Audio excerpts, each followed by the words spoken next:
जवानों की शहादत पर बोले पीएम मोदी, कहा जिन जवानों की शहादत हुई वो व्यर्थ नहीं जाएगी, भारत यथोचित जवाब देने में सक्षम।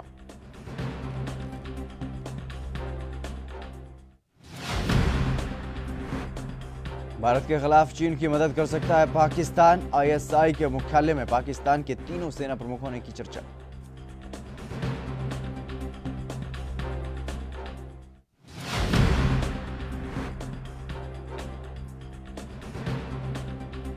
इन सब झड़प के बाद एलएसी पर तनाव जारी, पीएम मोदी ने 19 जून को बुलाई सर्वदलीय बैठक, चीन के खिलाफ होगा एजेंडा तय।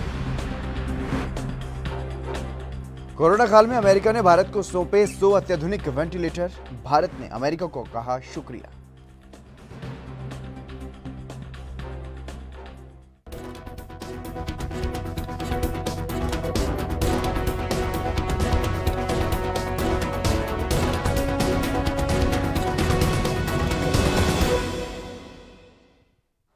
नमस्कार, एएनबी न्यूज देख रहे हैं आप और मैं हूं आपके साथ हितेंद्र। क्या बोलती दुनिया में आप सभी का स्वागत है।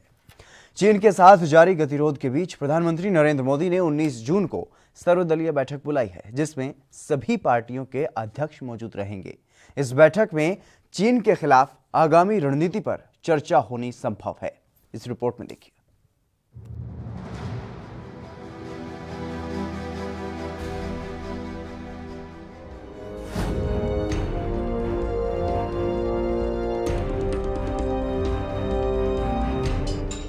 लद्दाख के गलवान घाटी में भारत और चीन के बीच हिंसक झड़प पर मोदी सरकार एक्शन में आ गई है। प्रधानमंत्री नरेंद्र मोदी ने 19 जून को शाम 5 बजे सर्वदलीय बैठक बुलाई है। इस बैठक में अलग अलग पार्टियों के अध्यक्ष शामिल होंगे। इस बैठक में भारत चीन के बीच सीमा विवाद पर चर्चा की जाएगी। प्रधानमंत्री कार्यालय की ओर से बुधवार को किए गए ट्वीट में इस बात की जानकारी दी गई है, जिसमें लिखा गया है कि भारत चीन सीमा क्षेत्रों में स्थिति पर चर्चा करने के लिए प्रधानमंत्री नरेंद्र मोदी ने 19 जून को शाम 5 बजे सर्वदलीय बैठक बुलाई है। विभिन्न राजनीतिक दलों के अध्यक्ष इस वर्चुअल बैठक में हिस्सा लेंगे। दरअसल चीन सीमा विवाद में 20 भारतीय जवानों की शहादत से पूरा देश गुस्से में है और विपक्ष सवाल उठा रहा है। कांग्रेस के पूर्व अध्यक्ष राहुल गांधी ने कहा कि चीन ने हमारे देश की जमीन छीन ली है, हमारी जमीन हड़प ली है। प्रधानमंत्री जी, आप चुप क्यों हैं? आप कहां छुप गए हैं? आप बाहर आइए। पूरा देश, हम सभी आपके साथ खड़े हैं। वहीं इससे पहले भी राहुल गांधी ने ट्वीट कर प्रधानमंत्री नरेंद्र मोदी और केंद्र सरकार पर निशाना साधा था। चीन के मसले पर देश को सच्चाई बताने की बात कही थी। राहुल के साथ ही प्रियंका गांधी वाड्रा ने कहा कि हमारी जमीन, हमारी एकता को ललकारा गया है। हमारे सैनिक और अफसर शहीद हुए हैं। क्या हम सिर्फ चुप बैठे रहेंगे? क्या है पूरा मामला? दरअसल भारत और चीन के बीच काफी दिनों से लद्दाख सीमा पर चल रहा तनाव अब अपने चरम पर पहुंच चुका है। बीते सोमवार रात को गलवान घाटी में भारतीय सैनिकों और चीन सेना के बीच झड़प हो गई। चीनी सैनिकों के साथ हुई झड़प में भारत के 20 जवान शहीद हो गए। वहीं दूसरी तरफ इस झड़प में चीन को भी काफी नुकसान हुआ है। बताया जा रहा है कि चीनी सेना के कमांडिंग अफसर की भी मौत हो गई। इसके साथ ही 40 से ज्यादा चीनी जवानों की मौत हुई है। दोनों देशों के बीच अब तक बातचीत बेनतीजा रही है। इस वजह से लद्दाख सीमा पर तनावपूर्ण माहौल है। News desk special report, ANB news.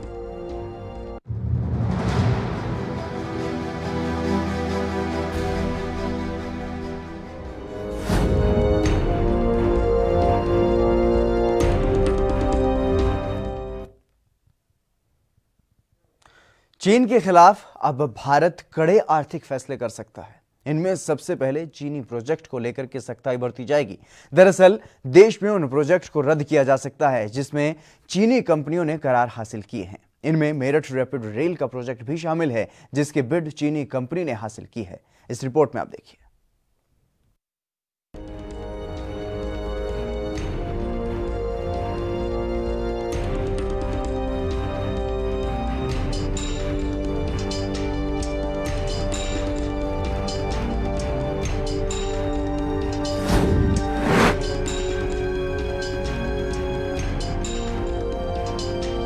चीन सीमा पर विवाद के बाद भारत सरकार ने उन प्रोजेक्ट की समीक्षा शुरू कर दी है जो चीनी कंपनियों को दी गई हैं। इसमें दिल्ली मेरठ RRTS प्रोजेक्ट भी शामिल है। सरकार की ओर से बिड को कैंसिल करने के लिए सभी कानूनी पहलुओं को देखा जा रहा है। माना जा रहा है कि इस बिड को सरकार रद्द कर सकती है। क्या है दिल्ली मेरठ RRTS प्रोजेक्ट? दरअसल दिल्ली मेरठ के बीच semi high speed rail corridor बनना है। इस प्रोजेक्ट से दिल्ली गाजियाबाद होते हुए मेरठ से जुड़ेगी। 82.15 किलोमीटर लंबे RRTS में 68.03 किलोमीटर हिस्सा एलिवेटेड और 14.12 किलोमीटर अंडरग्राउंड होगा। इस प्रोजेक्ट से मुख्य रूप से उत्तराखंड, उत्तर प्रदेश जाने वालों को खासा फायदा होगा। क्यों हो रहा है बवाल? दरअसल दिल्ली मेरठ RRTS प्रोजेक्ट के अंडरग्राउंड स्ट्रेच बनाने के लिए सबसे कम रकम की बोली एक चीनी कंपनी STEC यानी शंघाई टनल इंजीनियरिंग लिमिटेड ने लगाई है और STEC ने 1126 करोड़ रुपए की बोली लगाई थी, जिसका विपक्ष समेत स्वदेशी जागरण मंच विरोध कर रहा है। 5 कंपनियों ने लगाई थी बोली। दिल्ली मेरठ RRTS कॉरिडोर में न्यू अशोक नगर से साहिबाबाद के बीच 5.6 किलोमीटर तक अंडरग्राउंड सेक्शन का निर्माण होना है। इसके लिए 5 कंपनियों ने बोली लगाई थी। चीनी कंपनी STEC ने सबसे कम 1126 करोड़ रुपए की बोली लगाई, जबकि भारतीय कंपनी लार्सन एंड टूब्रो ने 1170 करोड़ रुपए की बोली लगाई। देश में चला स्वदेशी अपनाओ अभियान। दरअसल लद्दाख सीमा पर भारत को धोखा देने के बाद पूरे देश में चीनी सामान के बहिष्कार और चीनी कंपनियों को हटाने की मांग हो रही है और इसी कड़ी में अब भारत सरकार भी चीन को तगड़ा झटका देने के लिए मन बना चुकी है। News desk special report ANB news.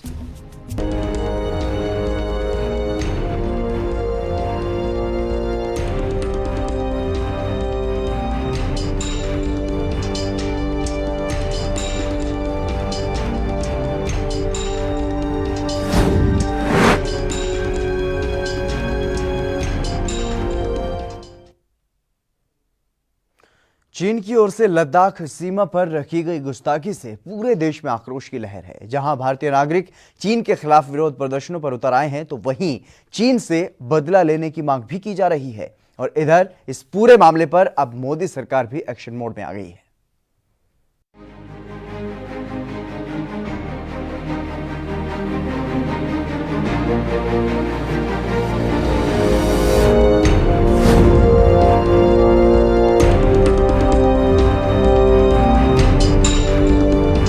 चीन की ओर से धोखे से भारतीय सैनिकों पर किए गए हमले के बाद चीन के खिलाफ पूरे देश में आक्रोश है। दरअसल अपनी करतूतों से बाज न आने वाले चीन ने सीमा पर तैनात भारतीय जवानों पर सोमवार रात को हमला कर दिया था। इस हमले में सेना के 20 जवान शहीद हो गए थे। वहीं जवाबी कार्रवाई में चीन के भी 43 सैनिक मारे गए, जिसके बाद अब दोनों देशों में तनाव और भी बढ़ गया है। इधर चीन की इस कायराना हरकत पर देश भर में लोग सड़कों पर उतरकर अपने गुस्से का इजहार कर रहे हैं। राजधानी दिल्ली, उत्तर प्रदेश, गुजरात समेत तमाम राज्यों के कई शहरों में प्रदर्शनों का दौर जारी है। इस दौरान लोगों ने देश भर में विरोध प्रदर्शन के साथ ही चीनी सामान पर भी भड़ास निकाली और चीनी राष्ट्रपति शी चिनफिंग का पुतला जलाया। उधर कई राज्यों में तो विरोध प्रदर्शन ने हिंसक रूप ले लिया। उत्तर प्रदेश और बिहार के कई शहरों में चीन के खिलाफ प्रदर्शन हुए। चीन मुर्दाबाद के नारे भी लगाए गए और गुस्साए लोगों ने तो चीन के गैजेट्स भी तोड़ दिए। इधर भारत स्थित चीन के दूतावास के बाहर बुधवार को प्रदर्शन कर रहे आर्मी के कुछ सदस्यों और स्वदेशी जागरण मंच के सदस्यों को पुलिस ने गिरफ्तार कर लिया। ये लोग चीन के खिलाफ उचित कार्रवाई की मांग कर रहे थे। चाइना के विरोध में हमारा संगठन हमेशा तत्परता से अपनी भूमिका को तय करने के लिए हमेशा आगे रहा है उसी कड़ी में आज हम चाइना के खिलाफ इस कूटनीति और जो आज इसने विश्व में ऐसी महामारी जिसकी कोई इलाज नहीं है, उससे लोगों को बहुत परेशान कर दिया है, जान से मारने की ओर आगे बढ़ाए, उसके खिलाफ हम यहाँ प्रदर्शन करने के लिए इकट्ठित हुए हैं और उसको संकेत रूप में आगाह करना चाहते हैं कि ये 1962 वाला भारत नहीं है, ये 2021 वाला नरेंद्र मोदी वाला भारत है। ये सुनकर जाने वाला नहीं है, ये सुनाकर लेकर तुम्हें जाने वाला है। ये आने वाले शी जिनपिंग की जो कूटनीति हमारे देश के खिलाफ चल रही है, अब वह बाज आ जाए। धीरे धीरे विश्व के अन्य जो देश है इसके खिलाफ एकत्रित हो चुके हैं, इकट्ठा हो चुके हैं। अमेरिका इसके खिलाफ हो चुका है। निश्चित रूप से भारत भी आने वाले समय में इसके खिलाफ खड़े होकर बड़ी कार्रवाई करेगा और जो भी देश चीन के खिलाफ खड़ा है उसके साथ भारत खड़ा होकर उस तत्परता से अपने आप को मजबूत बनाने के लिए, सक्षम बनाने के लिए, अपने देश के नागरिकों की भावनाओं को जाहिर करने के लिए इसके विरोध में जा भी खड़ा होना पड़ेगा। इस देश के सरकार और स्वदेशी जागरण मंच हमेशा इसके विरोध में खड़े हैं और आगे भी खड़े होते रहेंगे। वहीं दिल्ली ही नहीं, देश के अन्य राज्यों में भी चीन के खिलाफ विरोध प्रदर्शन हो रहे हैं और लोग लगातार जवानों की शहादत का बदला लेने की मांग कर रहे हैं। आज जो कायराना खूनी हमला पूरे भारत के ऊपर चाइना के राष्ट्रपति जिनपिंग ने करवाया है और हमारे निहत्थे सैनिकों का बलिदान लिया है, शहादत की है, हम इस शहादत को बेकार नहीं जाने देंगे। हम खून का बदला खून से लेंगे। देश के प्रधानमंत्री नरेंद्र मोदी जी को रक्षा मंत्री राजनाथ सिंह जी और गृह मंत्री अमित शाह जी से ये गुजारिश करेंगे कि आप जल्द से जल्द सेना और वायु सेना का हमला चाइना के ऊपर करके जंग का ऐलान करें और साथ में लद्दाख में जहां भी उन्होंने अपने टेंट्स लगाए हुए हैं उन्हें वापस धकेले। और यही नहीं, चाइना के राष्ट्रपति को हम चेतावनी देते हैं कि हमारे जम्मू कश्मीर की तमाम जो सरहदें उसने कब्जा किया हुआ है उसे जल्द से जल्द खाली करवाए और हम चाइना की तमाम चीजों का बहिष्कार करते हैं और मांग करते हैं किसी भी प्रकार का व्यापार चाइना के साथ भारत के लोग नहीं करें। आज पूरा भारत उदास है, गमगीन है, गुस्से में है, इसीलिए हमने आज चाइना के झंडे और जिनपिंग के पुतले जलाए हैं। उधर बेंगलोर में यूथ कांग्रेस की ओर से शहीदों को श्रद्धांजलि देने के साथ ही मोदी सरकार पर जमकर हमला बोला गया। यूथ कांग्रेस ने मोदी सरकार पर एक के बाद एक कई हमले किए। अभी जैसे आप लोग देख रहे हैं कि अभी न्यूज़ में आया हुआ है कि हमारे 20 सैनिक नौजवान शहीद हो गए हैं। उनकी श्रद्धांजलि के लिए हम लोगों ने ये साइलेंट प्रोटेस्ट किया था। हम लोगों के कुछ सवाल है यूथ कांग्रेस के जो हम लोग जानना चाहते हैं। 50 ईयर्स से 50 साल से जो बॉर्डर्स पे, इंडो चाइना बॉर्डर्स पे जो शांति बनी हुई थी वो टूटने का रीज़न क्या है? जैसे कि बीजेपी लोग पूछ रहे थे 60 सालों से आप लोगों ने क्या किया, 60 सालों से आप लोगों ने क्या किया। हम कहना चाहते हैं कि 60 सालों से हम लोगों ने शांति बनाई हुई थी कंट्री में, जहां पर सब लोग एकता से रह रहे थे। अभी 300 किलोमीटर अंदर चाइना के लोग बॉर्डर पे आ चुके हैं और इसके बारे में अपडेट होने के बावजूद कोई एक्शन लिया नहीं गया है हमारे प्रधानमंत्री नरेंद्र मोदी जी और हमारे डिफेंस मिनिस्टर राजनाथ सिंह जी से। हम लोग जानना चाहते हैं कि ये क्यों, किस वजह से ये सब हो रहा है। जब हम लोग इस पेंडेमिक में चल रहे हैं जहाँ पे कोरोना कोविड-19 का इशू चल रहा है, ये इस डिजीज़ में हम लोग अपना कंट्री संभाल नहीं सक रहे हैं। ये इशू जो डिजीज़ का है यही अब हम लोगों ने अभी तक सॉर्ट आउट नहीं किया है, बट इसे छोड़ के हम लोग वॉर पे जाना चाहते हैं। क्या ये सही है? हम लोग ये सारे यूथ कांग्रेस वाले पूछना चाहते हैं कि अभी तक कोई एक्शन क्यों नहीं लिया गया और हम कब शांति से रहेंगे। दरअसल लद्दाख सीमा पर चीन की कायराना हरकत पर देश भर के लोगों का गुस्सा फूट पड़ा है। बता दें कि चीन ने धोखे से भारतीय सेना पर हमला कर 20 भारतीय जवानों को शहीद कर दिया, लेकिन भारतीय सैनिकों ने शहीद होने से पहले 40 से ज्यादा चीनी सैनिकों को मौत के घाट उतार दिया। हालांकि दोनों देशों के बीच बने इस तनाव को कम करने के लिए चीनी विदेश मंत्री लगातार भारत से बातचीत के जरिए समस्या का समाधान करने की बात कर रहे हैं, लेकिन करोड़ों भारतीय चीन की इस हरकत का माकूल जवाब देने की मांग कर रहे हैं। News desk, special report, ANB news.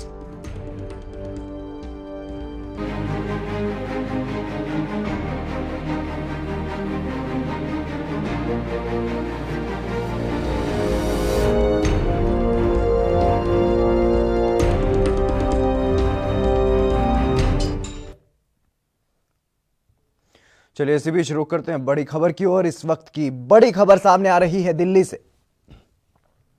PM आवास पर उच्च स्तरीय बैठक खत्म हो गई है। ये बड़ी खबर आपको बता रहे हैं। रक्षा मंत्री, विदेश मंत्री इस बैठक में मौजूद रहे हैं। राजनाथ सिंह ने एलएसी के हालातों पर पीएम मोदी को जानकारी दी है। ये बड़ी खबर आपको बता रहे हैं दिल्ली से। ये बड़ी खबर सामने आ रही है जहां पर पीएम आवास पर उच्च स्तरीय बैठक अब खत्म हो गई है। इस उच्च स्तरीय बैठक में रक्षा मंत्री और विदेश मंत्री मौजूद रहे। तमाम हालातों पर चर्चा की गई। राजनाथ सिंह ने एलएसी के हालातों पर पीएम मोदी को जानकारी दी है। क्या कुछ स्थिति फिलहाल एलएसी पर बनी हुई है, इस बारे में राजनाथ सिंह ने प्रधानमंत्री नरेंद्र मोदी को बताया है। पीएम आवास पर उच्च स्तरीय बैठक हुई है। यह बैठक खत्म हो चुकी है। रक्षा मंत्री राजनाथ सिंह और विदेश मंत्री एस जयशंकर इस बैठक में मौजूद रहे। राजनाथ सिंह ने एलएसी के हालातों पर पीएम मोदी को जानकारी दी है। जिस तरीके से लगातार भारत और चीन की सीमा पर विवाद बढ़ता हुआ नजर आ रहा है और तनाव बढ़ रहा है, जिस तरीके से उसी तरीके से भारत में भी सतर्कता बरत रही है सरकार और लगातार उच्च स्तरीय बैठकें की जा रही हैं। राजीव तिवारी हमारे संवाददाता अधिक जानकारी के साथ हमारे साथ जुड़ गए हैं। राजीव जी, क्या कुछ पूरी जानकारी है फिलहाल? बैठक कितनी देर तक चली और क्या कुछ मंथन हुआ है बैठक में?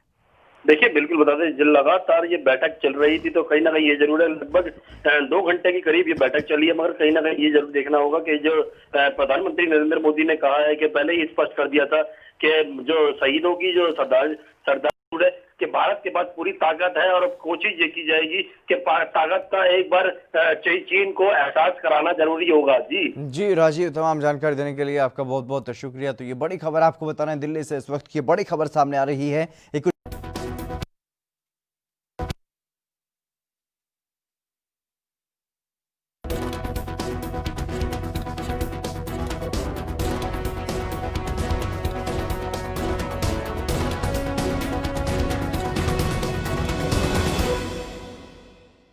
घुटना, कंधा या कमर, चाहे जैसा हो दर्द, डॉक्टर ऑर्थो आपको देता है दर्द से पूरी आजादी, एक भरपूर जिंदगी।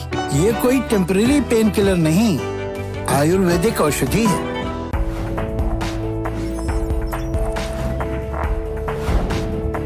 कम ब्रेक और ज्यादा खबरों के साथ देखिए ANP news in channel number पर।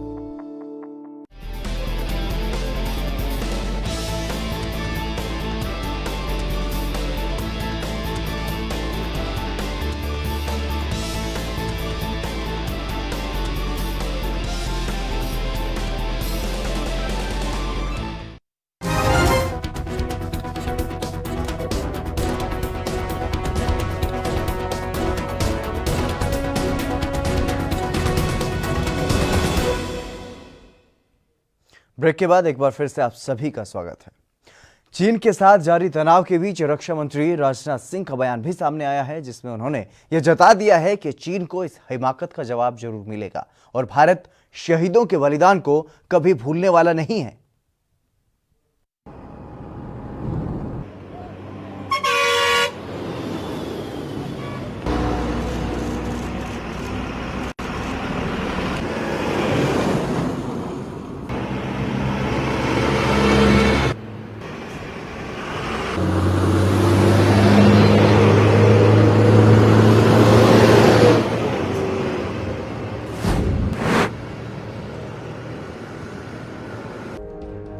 भारत और चीन की सीमा पर गलवान घाटी में शहीद हुए भारत के 20 जवानों को रक्षा मंत्री राजनाथ सिंह ने श्रद्धांजलि दी है।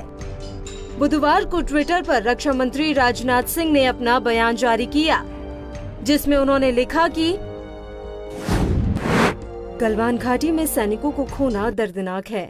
हमारे सैनिकों ने अपना फर्ज निभाते हुए देश के लिए जान दे दी। देश उनके बलिदान को कभी नहीं भूलेगा। हम शहीद जवानों के परिवारों के प्रति सांत्वना प्रकट करते हैं। देश उनके साथ कंधे से कंधा मिलाकर खड़ा है। हमें अपने देश के जवानों पर गर्व है। आपको बता दें कि मंगलवार को सेना के जवानों की शहादत के बाद रक्षा मंत्री राजनाथ सिंह का ये पहला बड़ा बयान है। शहीद जवानों की खबर के बाद से ही रक्षा मंत्री राजनाथ सिंह लगातार बैठकें कर रहे हैं। उन्होंने सबसे पहले chief of defence staff Bipin Rawat समेत अन्य सेना के अफसरों से बात की। इसके अलावा प्रधानमंत्री नरेंद्र मोदी की अगुवाई में हुई सुरक्षा मामलों की बैठक में भी राजनाथ सिंह ने हिस्सा लिया। बुधवार सुबह रक्षा मंत्रालय में राजनाथ सिंह और सेना के वरिष्ठ अधिकारियों के बीच विस्तृत बैठक हुई। इस दौरान रक्षा मंत्री ने विदेश मंत्री एस जयशंकर से भी बात की। चीन के 40 से ज्यादा सैनिकों की मौत। दरअसल 15 से 16 जून की रात लद्दाख के पास गलवान घाटी में भारत और चीन के सैनिकों के बीच हिंसक झड़प हुई थी। इसमें भारत के 20 जवान शहीद हो गए हैं, जिनमें एक कमांडिंग अफसर भी शामिल थे। इसके अलावा चीन को भी इसमें बड़ा नुकसान हुआ है और उसके एक कमांडिंग अफसर समेत 40 से ज्यादा जवान हताहत हुए हैं। हालांकि दुनिया से अपनी नाकामी छिपाने के लिए चीन ने इसकी पुष्टि नहीं की है। चीन के खून में ही गद्दारी। गौरतलब है कि चीन कोरोना वायरस के आंकड़ों को लेकर भी पूरी दुनिया में झूठ बोलता रहा है और कोरोना वायरस की कई जानकारियां भी दुनिया से छिपा रहा है। दरअसल चीन के खून में ही गद्दारी है और सोमवार की रात को भी चीनी सेना ने निहत्थे भारतीयों पर लोहे की कटीली तारों वाली रॉड से हमला किया था, लेकिन भारतीय सेना ने असामान्य साहस का परिचय देते हुए 40 से ज्यादा चीनी सैनिकों को मार गिराया और अब चीन पूरी दुनिया से अपनी नाकामी छिपा रहा है। न्यूज डेस्क की स्पेशल रिपोर्ट ANB न्यूज।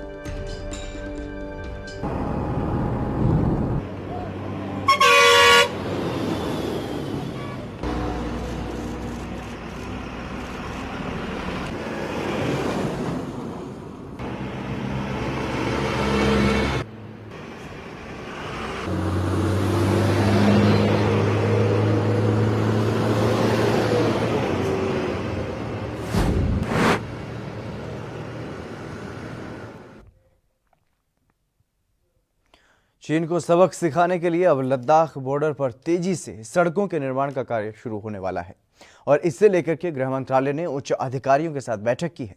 इस रिपोर्ट में आप देखिए।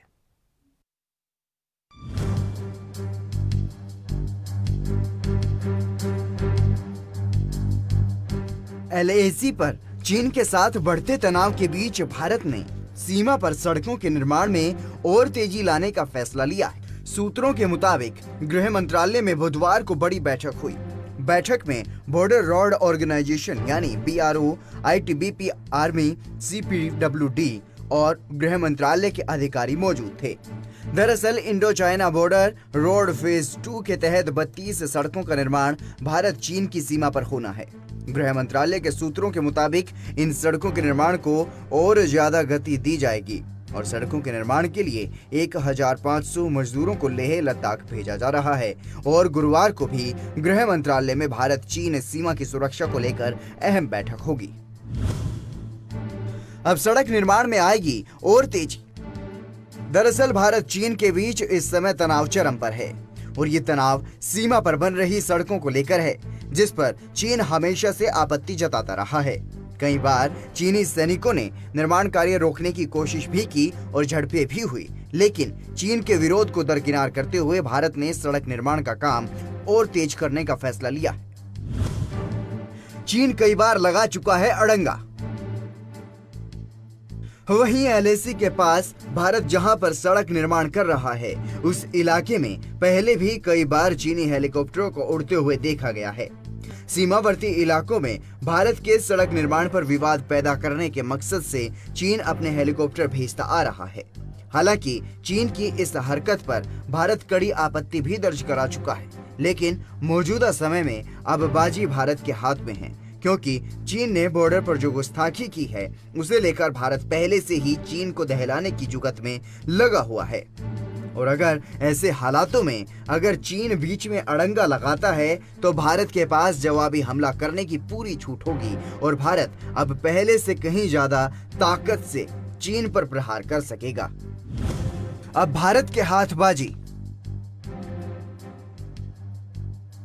गौरतलब है कि भारत सरकार ने मई महीने से ही ताकतवर मिसाइलों का रुख चीन की तरफ किया हुआ है और अगर ऐसे में चीन भारत पर हमला करता है तो भारत सरकार को जवाबी हमला करने में जरा सी भी देर नहीं लगेगी, क्योंकि भारत भी अब मौके की तलाश में है। और जल्द ही चीन को इसका सबक मिलने की भी उम्मीद की जा रही है, क्योंकि इसे लेकर मोदी सरकार लगातार उच्च स्तर पर बैठकें कर रही है। News desk special report ANB news.